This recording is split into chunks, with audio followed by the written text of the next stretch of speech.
안양 이젠컴퓨터학원 전산세무 1급 86회 이론 문제 풀이부터 진행하겠습니다. 자, 1번 주 세금은 자본 항목은 자본금으로만 구성되어 있다.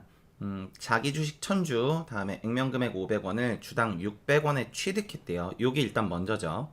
자, 그래서 회계 처리를 한번 내보면 차변에 들어오는 거 자기 주식 취득했으니까 자기 주식일 거고, 다음에 1000주를 600원에 취득을 했대요. 자, 그래서 차변에 들어오는 거는 자기 주식 60만원이실 거고, 다음 대변에는 뭐 뭘로 줬다고 돈을 준 게 안 나왔는데 전 현금을 쓸게요. 만만한 게 현금이라고. 요렇게.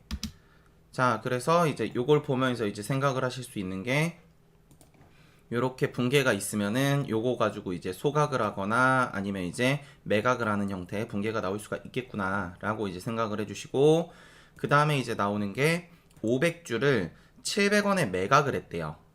그죠?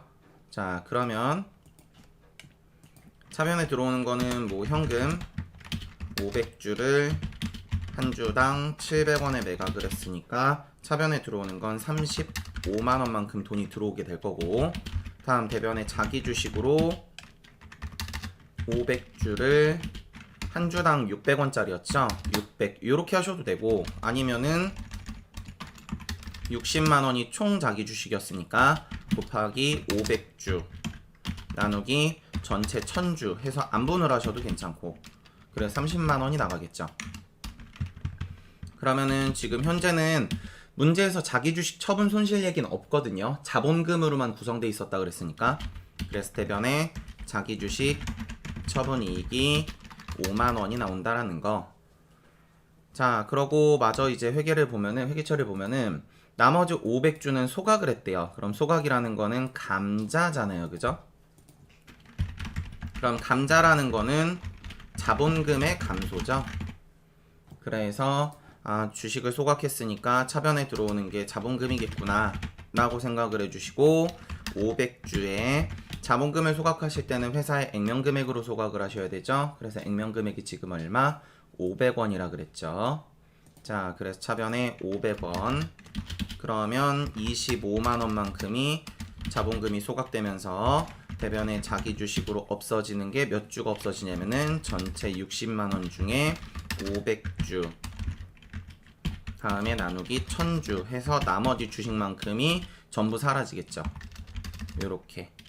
그럼 이제 차변에 들어오는 거 모자라는 것만큼은 현재 감자 차익은 없으니까 전부 다 감자 차손이 되겠죠. 그래서 회계 처리가 요렇게 되게 되고, 그럼 이 상태에서 이제 회계 처리 마저 살펴보게 되면은 현재 자본금 계정이 이제 있다라고 이제 변동사항이 있습니다를 찾아야 되는데, 일단 자본금은 감소했죠. 차변에 오면 자본의 감소니까. 그래서 1번 변동사항이 있으시고, 다음에 2번 자본여금 있죠. 자본여금이 뭐예요? 자기 주식 처분이익, 주식 발행 초과금, 감자차익 이런 것들이죠. 자기 주식 처분이익 발생했으니까 변동사항 있으실 거고, 다음에 자본조정이익이 있으신데 자기 주식 자체는 변동이 없어요. 자기 주식은 자본조정 중에 하나죠. 그래, 차변에 자본의 감소, 대변에 자본의 증가가 30만원, 30만원, 60만원이 발생했으니까 자기 주식에 대한 변동은 없는 거고, 뭐가 변동이 있냐면은 감자 차손에 따라서 자본 조정 이제 변동이 있으실 수 있겠죠.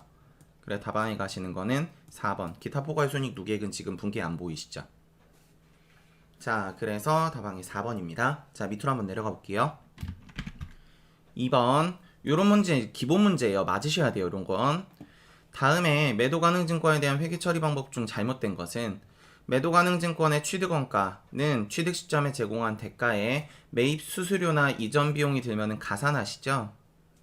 우리 이제 유가증권 같은 경우는, 단기 매매 증권 같은 경우는 이제 구입할 때 수수료가 드시면은 영업의 비용으로 900번대로 비용을 따로 처리하게 되는데, 매도 가능 증권이나 만기 보유 증권 같은 경우는 수수료가 발생하시면은 구입 원가에 가산을 하시죠. 1번 맞고, 다음에 2번 매도 가능 증권은 결산이 되면은 이제 공정가치로서 평가를 하면서 평가 이익 부분에 대해서 혹은 평가 손실 부분에 대해서 기타 포괄 손익 누계액으로 처리를 하시죠.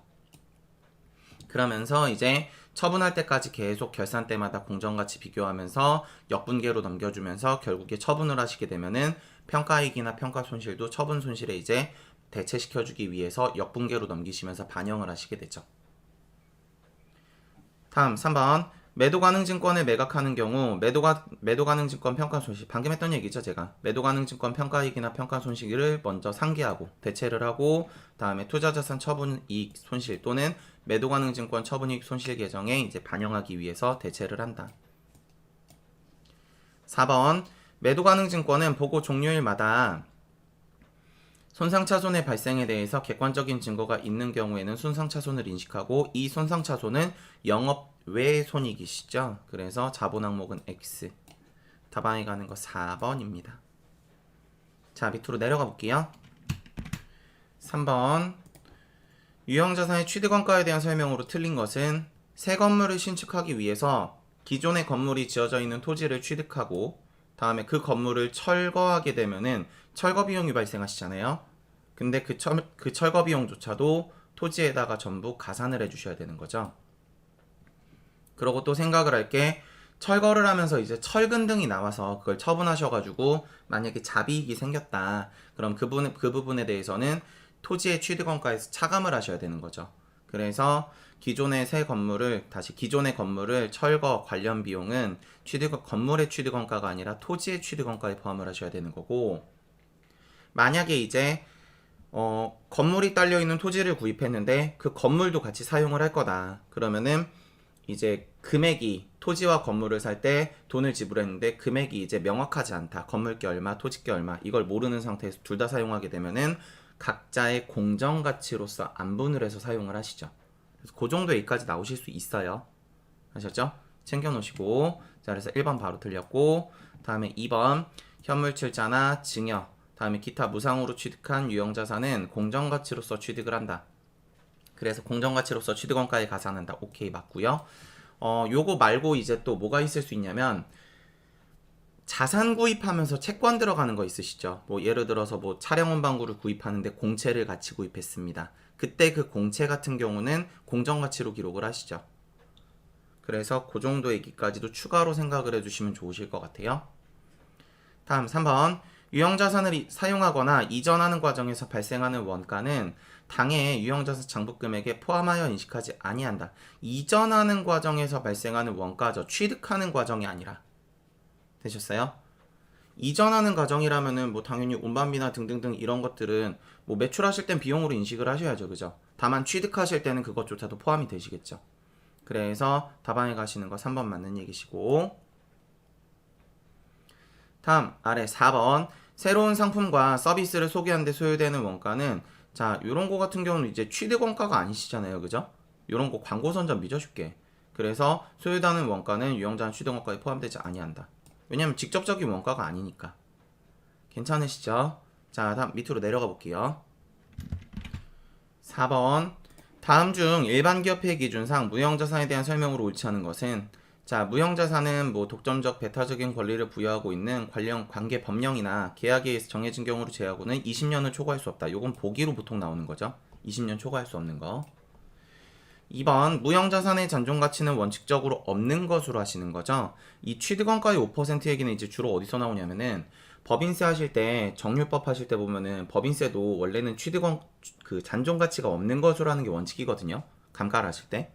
근데 법인세법상 이제 계산할 때 정률법 같은 경우는 정률 계산할 때 잔존가치가 들어가요. 그래서 정률 계산할 때 잔존가치가 없는 상태가 돼 버리시게 되면은 정률 계산이 안 되기 때문에 예외적으로 취득원가의 5%를 잔존가치로 인식한다. 이런 이제 공식이 있으시죠. 그래서 그것 때문에 헷갈리라고 낸 문제고, 무형자산 같은 경우는 잔존가치가 없는 것으로 원칙을 합니다. 괜찮으시죠? 자, 답안에 가시는 거 2번이시고, 다음 그러고 3번 무형자산의 상각은 사용 가능한 때부터, 뭐 요거는 유형자산도 동일하시죠. 그래서 유형자산 같은 경우도 이 사용 가능한 때가 안 다가오지 않아서 이제 상각을 안 하는 자산이 대표적으로 건설 중인 자산이시죠. 건물을 짓고 있으면은 이제 사용 중이 아니니까 상각을 하지 않는다. 다음 4번 무형자산 공정가치 또는 회수 가능액이 증가하더라도 상각은 원가에 기초한다. 뭐 이게 만약에 이제 원가 모형이시라면 이제 그런 상태가 되실 텐데, 만약에 이제 뭐 재평가 모형이다 그럼 달라지실 수 있는데, 지금은 원칙 얘기를 하고 있으니까 괜찮으시죠? 답안에 가는 거 4번도 맞는 얘기, 답안에 가는 거 2번. 자, 밑으로 내려가 볼게요. 5번. 회계정보의 질적 특성 중 잘못된 것은? 자, 회계정보가 정보 이용자에게 의사결정에 유용하게 사용하기 위하여 그 정보가 의사결정의 목적과 관련되어야 되는데, 그럼 목적적 합성이 얘기하고 있는 거죠. 그래서 목적적 합성에 들어가는 게 대표적으로 예측가치, 피드백가치, 적시성, 뭐 이거 당연한 얘기고. 2번. 회계정보가 정보 이용자에게 의사결정에 유용하게 쓰이기 위해서는 편의 없이 중립적이어야 된다. 요거는 뭐 기본적인 이제 가정 중에 하나고. 3번. 정보의 적시성을 추구하는 목적적 합성과 정보의 신뢰성이 상충되시게 되면은 서로 이제 어느 정도의 조율을 할 수 있을 정도를 맞추시는 거지, 반드시 이런 말 나오시면 좀 주의하셔야 돼요. 되셨죠? 무조건이라는 건 없거든요. 그래서 반드시 적시성을 우선하시는 건 아니에요. 서로 이제 골고루 돌아갈 수 있도록 하셔야 되는 거고, 뭐 예외적으로 이제 이런 건 있죠. 중간 재무제표를 보고 하실 때는 아무래도 이제 중간에 이제 투자하고 싶은 사람들이 그 재무제표의 정보를 활용할 거기 때문에, 그럴 때는 이제 적시성이 좀 우선이 되면서 신뢰성이 조금 낮아지실 수가 있는데, 기본적으로는 목적적 합성과 신뢰성은 이제 서로 맞물려서 돌아갈 수 있도록 어느 정도 적절하게 고려를 해줘야 된다. 그래, 답안에 가는 거 3번. 다음 4번은 한번 읽어보세요. 알죠? 자, 밑으로 내려가 보겠습니다. 자, 6번. 완성품 환산량의 단위당 원가 계산을 하라 그랬네요. 그러면은 계산 공식으로 봤을 때는 첫 번째 완성품 환산량을 먼저 계산을 하셔야 될 거고, 다음 그러고 두 번째, 지금 문제가 만약에 평균법이었다면 기초 제공품 원가에서 플러스 단기 총 제조 원가를 더해서 나누기 1번 완성품 환산량으로 나누시면 단위당 원가가 되시게 되는데, 죄송해요, 소리가 조금 들어갔죠? 죄송합니다. 핸드폰이 울렸어요. 자, 이렇게 되는데, 문제에서 만약에 선입선출법이면은 단기에 투입한 부분만, 어차피 이제 정기권은 완성이 전부 다 될 거니까 단기에 투입한 부분에 대해서만 이제 단위당 원가를 계산하시는 방법으로 가시게 되죠. 그래서 두 가지 얘기 좀 참고하셨으면 좋겠고, 지금 문제에서는 나와 있는 게 선입선출법이죠. 자, 그래서 단위당 원가까지만 계산하면 된다는 거. 그리고 혹시라도 이 공식의 이제 풀 전체적인 공식 틀을 보시고 싶으시면은 제 거 재경관리사 이제 강의 중에 한번 클릭하시다 보면은 종합원가 계산 강의가 있거든요. 거기 보시면 아마 있지 않을까 싶습니다. 자, 그리고 혹시 이제 제 수업 오프라인에서 수업 들으시는 분 중에 뭐 강의 어디인지 못 찾겠어요, 찾아주세요. 그럼 카톡 주세요. 그럼 이제 몇 번 한번 봐보세요 라고 얘기해 드릴 거예요. 자, 그럼 이제 완성품 환산량인데, 완성품 환산량도 만약에 평균법이면은 완수 플러스 말수, 완성수량 플러스 기말수량으로 가시게 되고, 만약에 선입선출법이다 그러면은 단기에 투입한 분에 대해서만 계산을 하는 거예요. 그러다 보니까 전기에 투입한 부분 혹은 전월에 투입한 부분이 있다라면은 빼줘야 되기 때문에 기초수량을 빼줘서 현재 완성된 부분에서 다음에 기말에 남아있는 부분, 다음에 전기에 투입한 부분을 빼주시게 되면은 결과적으로 단기에 투입한 순수한 수량이 남거든요. 그래서 완수 플러스 말수 마이너스 초수, 요렇게 계산을 하시기도 하고, 요거 뭐 가리키시는 분들 중에서는 퍼센트를 계산하셔가지고 올해 이제 투입한 부분만 정상적으로 이제 흔히 말하는 발라내는 형태로 이제 계산을 하시는 분들이 있는데, 저는 개인적으로 그 산식을 조금 이해를 하면 좋긴 한데 저는 그걸 별로 추천드리지 않기 때문에 이렇게 계산을 많이 합니다, 저는. 자, 가볼게요. 자, 그러면 지금 나와 있는 게 지문 보면은 단일 제품을 대량으로 생산하고 있다. 원재료는 공정 초기에 모두 투입하였고 라는 말이 있으시게 되면은 초기 투입은 그냥 수량으로 계산하시는 거예요. 그냥 수량. 되셨죠?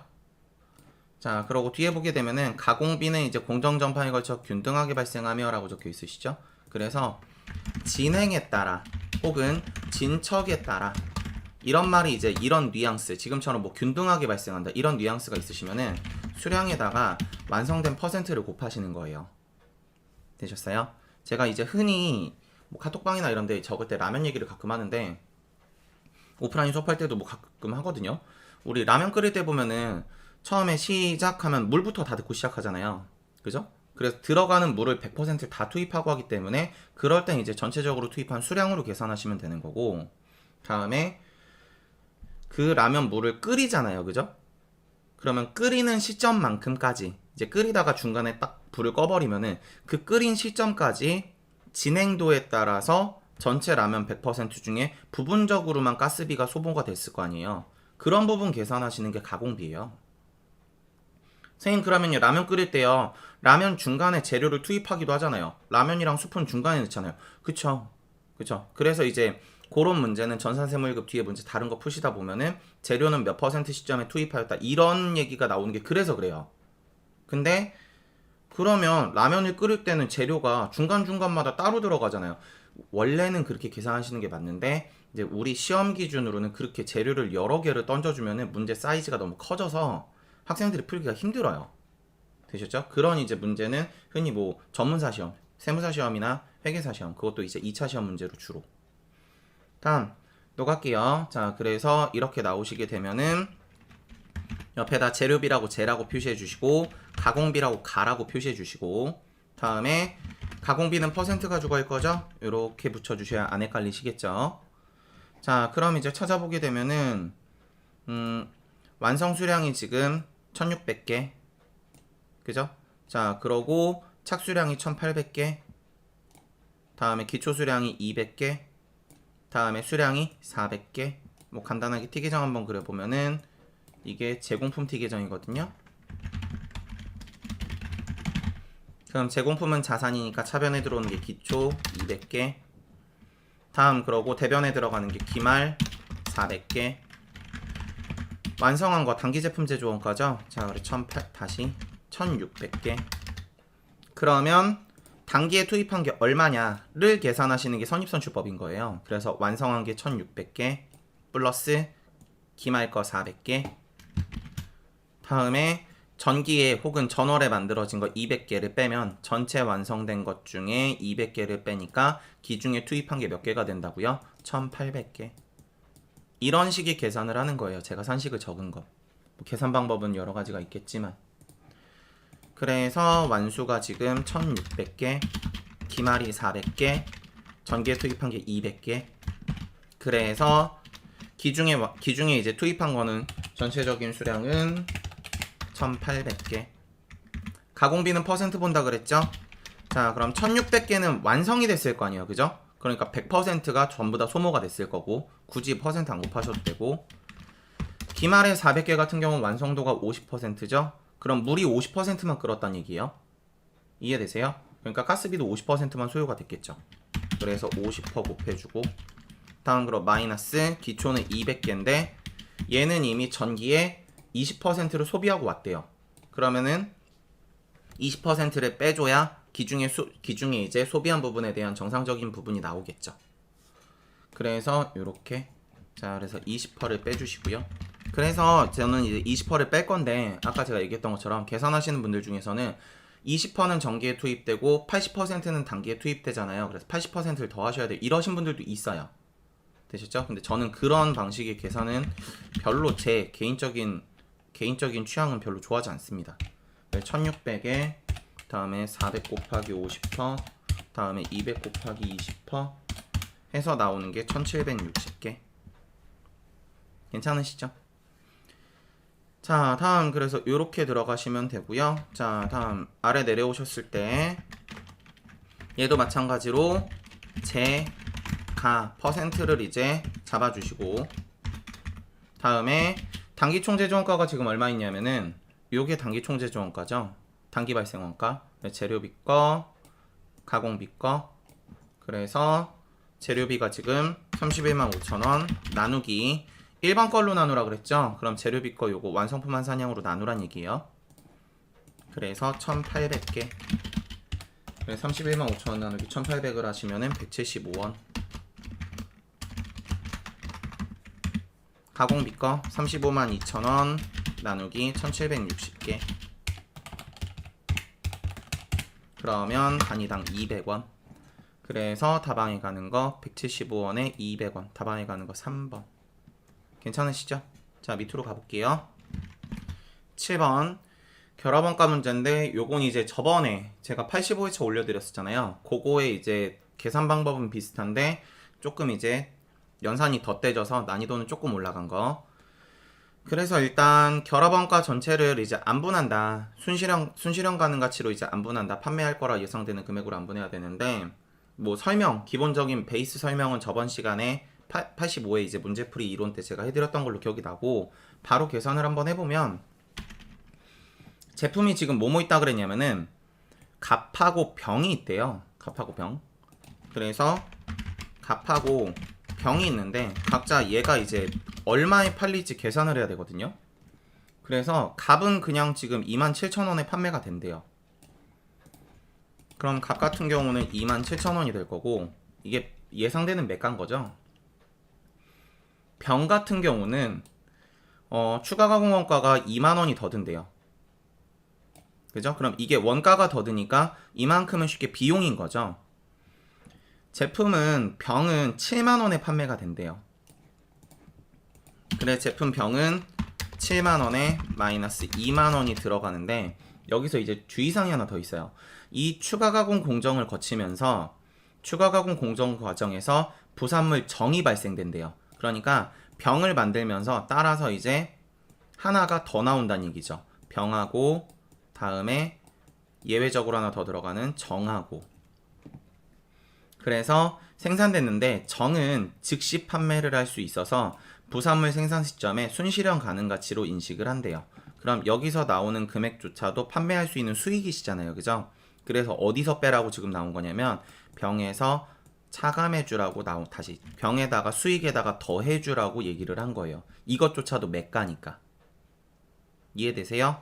다시 한번 정에 대해서 3,000원은 즉시 판매를 할 수 있대요. 그럼 이것도 매가잖아요. 그죠? 근데 뭘 만들면서 생산된 거예요? 병을 만들면서 생산이 된 거잖아요.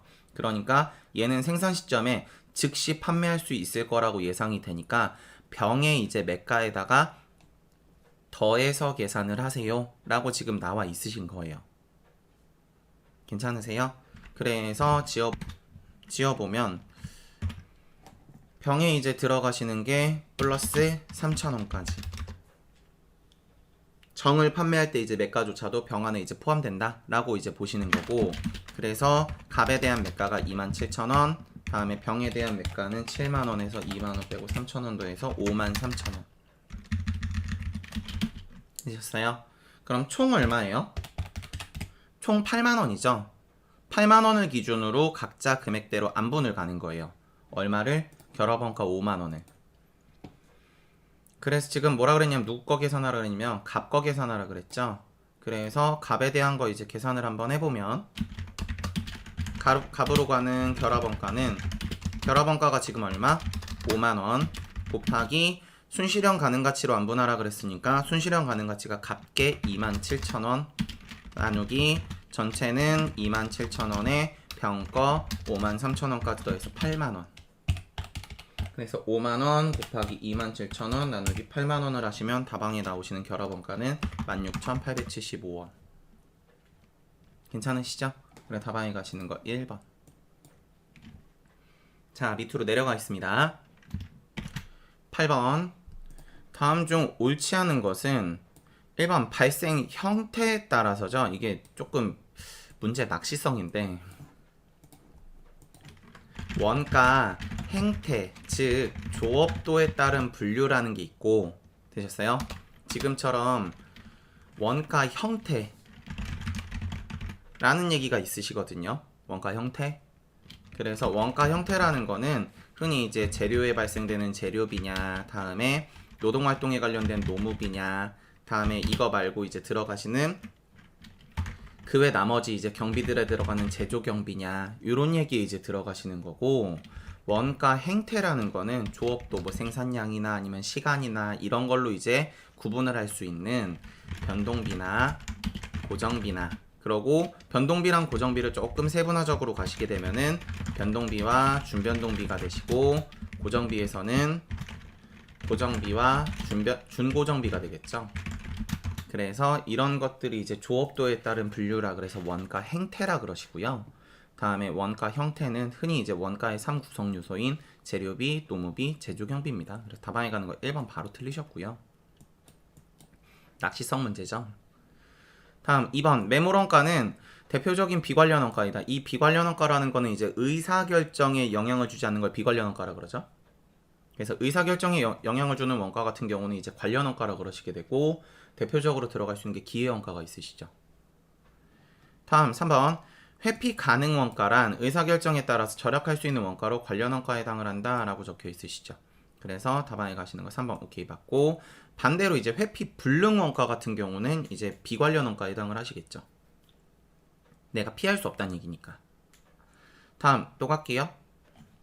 뭐 회피 이제 가능과 회피 불능 얘기가 있으시게 되는데, 뭐 요거 가지고 조금 정리하면 요번에 이제 90 몇 회였죠? 요번에가 6회였나요?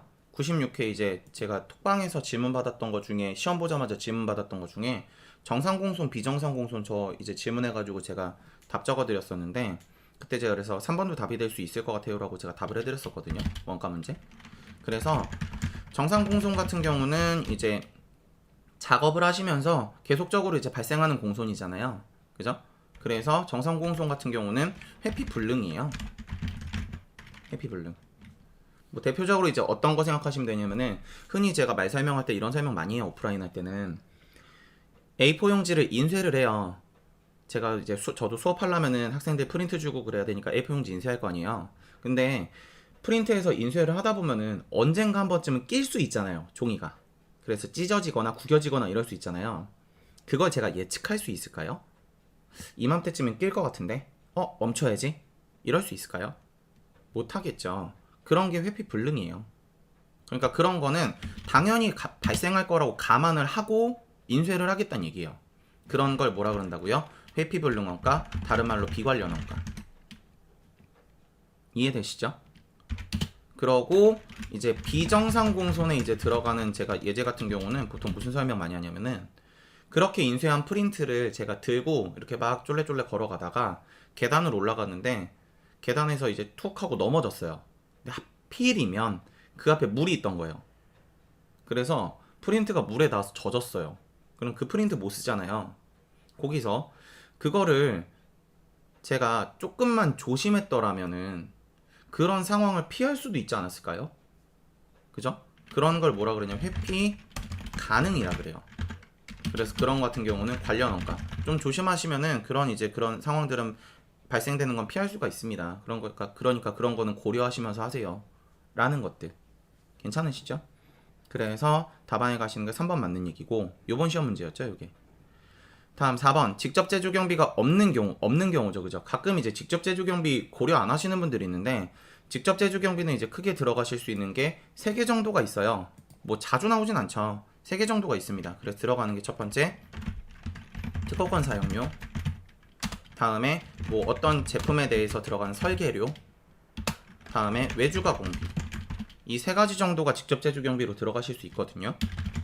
그래서 이게 있으시면은 직접 제조 경비가 있어요. 가끔 이제 얘기하시는 분들 중에 뭐 직접 원가에 들어가는 건 직접 재료비, 직접 노무비만 있어요 이러신 분들이 있는데, 아니에요. 그거는 진짜 그냥 말 그대로 기본적인 계산 문제에서만 그렇게 나오는 거고, 무조건이라는 건 아니에요. 그래서 원래 원칙 직접 원가는 직접 재료비, 직접 노무비, 직접 제조 경비까지 다 더하셔야 직접 원가가 되시는 거고, 다음에 제조 간접비, 간접 원가 같은 경우는 간접 재료비, 간접 노무비, 간접 제조 경비 3가지를 더하셔야 제조 간접비가 되시는 겁니다. 그러고 이때 이제 만약에 직접 제조 경비가 없다면 가공 원가에 들어가시는 거는 직접 노무비와 제조 간접비만 되시게 될 텐데, 만약에 직접 제조 경비도 있다면은 가공 원가에 들어가는 건 직접 노무비, 직접 제조 경비, 제조 간접비까지 더하셔야 그게 가공 원가가 되시겠죠. 그래서 말 정리는 좀 잘하셨으면 좋겠고, 답안에 가는 거 1번 괜찮으시죠? 자, 밑으로 가볼게요. 자, 9번 다음 자료를 근거로 단기총 제조 원가를 계산하면 얼마일까요? 자, 그러면은 티 계정을 하나 그릴 때 뭘 그려야 되냐면은 제공품 티 계정을 그려보셔야 되는데, 제공품 티 계정은 차변의 기초, 그리고 차변에 들어가는 게 단기총 제조 원가죠. 그래서 얘 들어가는 게 재료비, 노무비, 제조경비, 제조간접비까지 4개. 방금 위에서도 설명했다시피. 근데 그걸 합치면 단기총 제조 원가라 그러시고, 대변에 들어가시는 건 기말 제공품, 다음에 단기 제품 제조원가, 이게 완성품이죠. 그래서 지금 이 상태에서 한번 채워보면 기초 제공품에 들어가는 거 23,000원. 자, 기말 제공품에 들어가시는 거 아래 있죠. 2만원. 뭐 이런 거 준 문제예요, 지금 문제가. 그러면 단기 제품 제조원가가 있으면 바로 계산이 되실 텐데 없죠. 그래서 T 계정을 하나 더 그려보면 여기에 들어가는 게 제품 T 계정. 제품 T 계정도 자산이니까 차변의 기초 제품, 대변의 기말 제품, 그리고 매출원가가 대변으로 들어오게 되면은 차변에 들어오시는 게 단기 제품 제조원가가 들어오시죠. 되셨어요? 그래서 이렇게 두 개가 연동돼 있죠. 자, 그래서 기초 제품으로 25,000원이 있대요. 자, 그래서 기초 제품에 들어가는 거 25,000원, 기말 제품에 들어가는 거 41,000원, 매출원가가 55만원. 자, 그러면은 차액 빼시게 되면 단기 제품 제조원가 나오겠죠? 빼볼게요. 55만원, 41,000원, 25,000원. 그러면은 566,000원이거든요. 단기 제품 제조원가가 계산하시면. 그래서 이 자리 채워지는 게 566,000원. 그러면은 차대 맞추시면은 물음표 바로 계산이 되겠죠. 그래서 566,000원 플러스 2만원 마이너스 23,000원. 그럼 답안에 가시는 거 563,000원. 답안에 가는 거 3번. 괜찮으시죠? 죄송합니다. 제가 중간에 목소리 갈라졌는데 제가 요즘 컨디션이 별로 안 좋아가지고, 컨디션이 안 좋다? 그건 좀 아니고 수업하고 그러고 제 쉬는 시간이 좀 별로 없어가지고 목소리 상태가 별로 안 좋아요. 혹시라도 조금 듣기 거북하셔도 양해 부탁드릴게요. 자, 밑으로 조금 내려가 볼게요. 10번. 다음 중 표준원가 계산에서 제조간접비 차이 분석에 대한 설명으로 옳지 않은 것은? 자, 1번 제조간접비 중에 고정제조간접비의 차이 같은 경우는 예산 차이와 조업도 차이로 분석을 하시죠. 뭐 요건 기본적인 얘기. 다음 그러고 2번 제조간접비에 대한 차이 중에 변동제조간접비는 소비 차이와 능률 차이로 나눠지시죠. 다음 그러고 3번 투입량 기준 예산이란 제조간접비 자체에서 관리해서 달성할 수 있는 목표 금액을 말한다 라고 적혀 있으시나 한번 읽어보시면 될 것 같고, 4번 산출량 변동 예산은 노동시간 관리와 무관하게 제조간접비의 관리에 대해서만 달성하는 예산이다 라고 적혀 있는데, 요거 한번 제가 써보면은 보통 이제 원가 계산할 때는 3개를 많이 쓰시죠. 근데 4개로 한번 써보게 되면은 실제 원가, 다음에 투입량 기준 예산, 다음에 산출량 기준 예산, 다음에 배부액, 요렇게 이제 나눠지거든요. 이 상태에서 변동제조간접비를 보면은 흔히 이제 요렇게 차이를 뭐라 그러냐면은 이거를 소비 차이라 그래요. 표준원가 이제 계산은 재경관리사나 이런 거 하시면서 하시죠. 그래서 이런 걸 소비 차이라 그러시고, 다음에 요만큼의 차이를 뭐라 그러시는 거냐면은 능률 차이라 그러죠. 그러고 고정제조간접비 같은 경우는 이제 분석을 하실 때 요렇게 차이를 잡아서 이거를 예산 차이라 그러시게 되고요. 다음에 뒤에 부분에 대해서 이렇게 잡아서 이제 차이를 구하면 이거를 조업도 차이라 그래요. 그래서 변동제조간접비 기준으로 우리 지금 이 문제는 아닌데 뭐 지금 한 얘기는 여담. 변동제조간접비는 산출량 기준 예산 계산하거나 배부액이나 결과적으로 같아요. 근데 고정제조간접비 같은 경우는 산출량 기준 예산이랑 배부액이랑 달라요. 뭐랑 같냐면 가운데 거랑 같아요. 요렇게 두 개가. 그래서 이제 계산할 때 요렇게도 나눌 수 있구나. 혹시라도 보신 적 없으시면 한번 보시면 되고, 우리 이제 문제에서 얘기한 건 뭐냐면은 요거랑 요거예요. 그죠? 자, 근데 산출량 기준 예산이라는 거는 여기인데, 흔히 이제 능률 차이 마지막에 계산할 때 들어가는 게 뭐예요? SQ에서 곱하기 SP를 곱하죠. 근데 이 SQ를 흔히 어떻게 구해요? 요렇게 구하죠. 실제 생산량의 조업도를 이제 흔히 이제 사용되는 이제 그런 것들을 곱하셔야 되는데, 조업도에 따른 이제 단위당 뭐 시간이라든가 이런 거 곱하셔야 되는데, 흔히 변동 제조간접비 같은 경우는 여기다 곱하는 게 단위당 표준 시간을 많이 곱하죠. 표준 시간. 그래서 변동예산 같은 경우는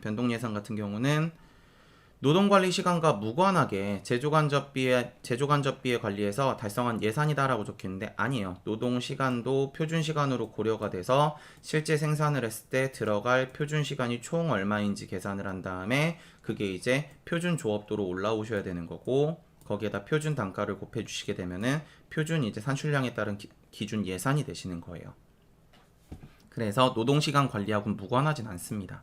노동시간 관리와 다음에 제조간접비의 관리를 같이 해주시는 이제 예산을 뭐라 그러시냐면은 산출량 기준 변동 예산이다 라고 보셔야 돼요. 괜찮으시죠? 자, 답안에 가시는 거 4번이시고 3번 투입량 기준 예산은 한번 읽어보시면 될 것 같아요. 알죠? 제조간접비 원가 자체를 달성하기 위한 목표 금액을 말한다 정도 읽어보시면 될 것 같고 자, 밑으로 한번 내려가 보겠습니다. 11번 다음 중 소득세법상 특별세액공제에 해당하는 설명으로 틀린 것은 보험료 세액공제는 장애인 전용 보장성 보험료에 대해 연간 지출액 100만원을 한도로 15% 공제한다. 보험료 세액공제는 공식이 이렇게 되시죠. 민 보험료 지출액과 보험료 납입액이라고 적을까요? 납입액과 다음에 100만원 중에 작은 거에 대해서 12% 혹은 장애인이라면은 장애인 보험이라면 15% 요렇게 그죠? 그래서 답안에 가는 거 1번 맞는 얘기. 다음 2번 근로소득이 있는 거주자가 만약에 이제 뭐 특별세액공제나 아니면 특별소득공제 이런 얘기를 안 하시게 되면은 연간 13만원의 표준세액공제를 적용하시죠. 12만원은 어디서 나오는 거예요? 성실사업자 얘기시죠? 그래 답안에 가는 거 2번 틀리셨고 보통 이제 표준세액공제는 크게 3개 있죠. 13만원, 12만원, 7만원. 근데 근로자 같은 경우는 표준세액공제가 13만원 성실사업자는 12만원, 그 외에는 이제 7만원. 그죠? 다음 3번 국내 소재 의료기관에 지급한 의료비 안에서만 의료비 세액 공제를 적용한다. 오케이. 그래서 외국 나가서 이제 진료활동 받으시면은 의료비 세액 공제 못 받고요. 다음에 초등학생은 이건 실기 문제로 나오신 적 있어요. 하나 챙겨놓으시고 연말정산에 나오신 적 있어요. 세무일급으로. 그래서 초등학생 교복 구입비 같은 경우는 당연히 초등학교는 교복을 주로 입는 곳이 아니잖아요. 그죠? 그래서 교복 같은 경우는 중학생부터 중고 되셨죠? 중학교, 고등학교. 그래 답안에 가시는 거 4번 맞는 얘기. 그때 제 기억에 이제 뭐 나왔던 걸로 기억나냐면은 초등학생은 아니고 유치원인가 나왔던 것 같아요. 초등학생이었나? 아무튼 유치원인가 초등학교인가 해가지고 교복 입는 거에 대해서 지출한 비용이 얼마 있으나 이렇게 나오신 적이 있었어요. 실기 문제로 챙겨놓으시고 자 밑으로 내려가 볼게요. 12번 자 부가세 기본적인 문제. 자 공제되는 매입세 항목은 어느 것인가? 불공 골라내란 얘기죠. 사업과 직접 관련 없는 불공이고요. 다음 그러고 공장 부지용 토지 취득 관련 이제 매입세액은 불공이죠. 거래처 접대 목적도 불공이시고요. 운수업이시면은 영업용 차량이시죠. 영업용 차량. 그래서 영업용 차량인 매입하실 때 들어가는 매입세액은 공제가 가능하시죠. 대표적으로 택시라든가 이런 것들. 자 다음 아래 13번 가볼게요.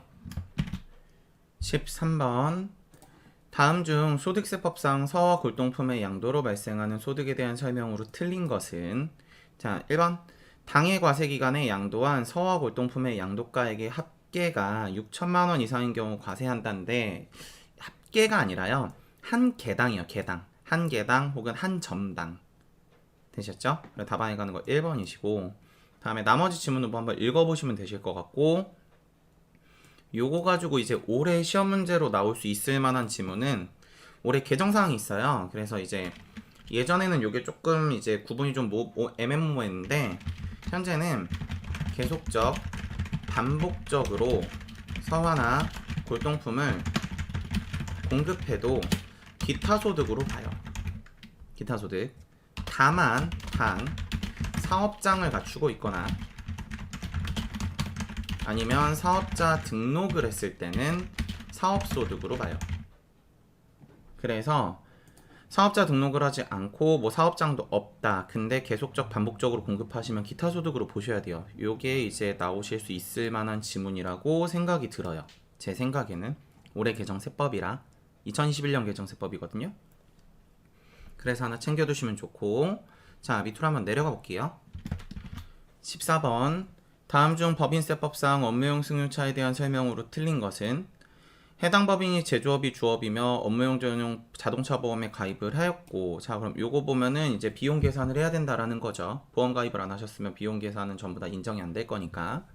사업연도에서 1월서부터 12월까지다. 그럼 월할 계산할 필요도 없네요, 그죠?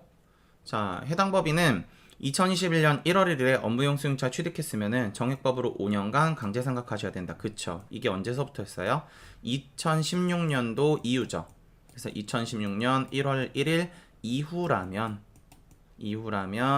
이제 5년간 강제 상각하도록 신고 조정으로 바뀌었죠. 1번 맞는 얘기고, 2번 업무 사용 비율이 100%인 경우 해당 업무용 승용차의 감가상각비가 1,500만 원인 경우에도 아니에요. 감가상각비, 업무용 감가상각비 한도는 얼마예요? 800만 원이죠. 그죠? 이게 업무용 감가상각비 중에 한도예요. 그렇죠? 전체 감가상각비가 아니라 업무용 감가상각비 중에 한도. 다만 부동산 임대업은 400만 원이시죠. 그러고 이것도 뭐가 돼야 된다고요? 월할 계산하셔야 돼요. 감가상각비니까 한도조차도. 되셨죠? 그리고 한도 계산하실 때는 1개월 미만이면 1개월로 간주하죠. 감가상각은. 그래 답안에 가시는 거 2번 틀리셨습니다. 요거는 이제 오프라인 수업하시는 분들은 저랑 엊그제 금요일날 25일쯤 하셨던 것 같아요. 자, 다음 3번. 해당 사업연도에 운행기록부를 작성하지 않으시면 금액으로 가시는 거죠. 그래서 금액이 만약에 1,500만원 이하라면은 1,500만원 나누기 1,500만원이 되실 거니까 다방의 100%를 인정한다. 오케이. 다음 4번. 해당 사업연도에 업무용 승용차를 처분하시게 되면은 1,000만원의 처분 손실이 발생했을 때 800만원이 이것도 한도거든요. 그래서 나머지 200만원은 다음 연도로 2월에서 송금 산입한다. 오케이. 자, 밑에 마무리. 다음 중 부가가치세법상 과세 대상에 해당하는 것은 어떤 것일까요? 자, 1번. 사업용 자산을 상속, 증여세법, 지방세법에 따라 조세를 물납하시게 되면은요, 과세 대상이 아니죠. 그죠? 다음 그러고 2번. 경매, 수용, 현물 출자, 그 밖의 계약상, 법률상에 따라 재화를 인도한다. 기본적인 경매는 인정이 되시죠? 재화의 공급으로. 3번 민사집행법 혹은 이제 국세징수법에 따라서 경매를 하시게 되면은 이게 특별한 경우에 따른 경매이기 때문에 이거 인정 안 되시죠. 4번 담보 제공이시죠. 그래서 질권, 저당권, 양도담보 등으로서 이제 부동산이나 동산 등을 제공하시게 되면은 예외적으로 맡겨놓은 거지 준 게 아니잖아요, 그죠? 그러다 보니까 답안에 가시는 거 4번도 재화의 공급으로 안 보죠. 그리고 요거 말고 이제 좀 잘 나오는 게 뭐 있어요? 포괄적인 사업의 양도. 다만 그때도 세금 계산서 발급하시면 그건 인정은 하죠. 그래서 답안에 가는 거 2번입니다. 이론 문제 풀이는 여기까지 하고요. 실기 시간에 뵙겠습니다. 수고하셨습니다.